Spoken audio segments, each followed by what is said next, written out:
ए 2 दिन हम जो पाग हो वर्षा टिके कमला माने गोटे डेस्टिनेशन चा पीवा चलो तो आम बाहरी गलु चा पीवाक आम घर 5-6 किलोमीटर दूर हम आए भाईना देखुन फोन रे गपी गपी बिना इंडिकेटर देके माड़ी जाउछंती रास्ता कौन अच्छी जमती जी पाइला सेमती चलैले गले ये भौणी गोटे तुम मान रास्ता भाई मानिया पड़ो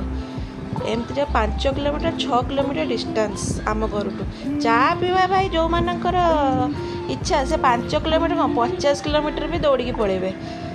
5-6 किलोमीटर आम किच न देखो रास्ता पूरा फांका वर्षा है जो यही जिनसा भल लगे रास्ता फांका हो जाए षंड मास भी पूरा फुल रास्ता नहीं कि जाऊँगी किछि बाट गला परे पहुँची गलु मिट्टू भाई A1 टी एंड कॉफी दुकान फेमस हूँ चौद्वार आंकरी दुकान जदि आप ओटीएम पटे आसुँच तो डाण पटे पड़ो जदि कलिंग छक पटे आसुँच तो बाँ पटे पड़ो मिट्टू भाई बिस्कुट देखिए मन एत लोभ लगुला कि कौन करी ना भाविली चा और कॉफीटा पैक कर नहीं पीवा अपेक्षा जो भाया भिड़ होता तापेक्षा पैक करके नहीं बेटर पैक करदेली 50 टଙ୍କା कॉफी आम बाहर घर को जावाई।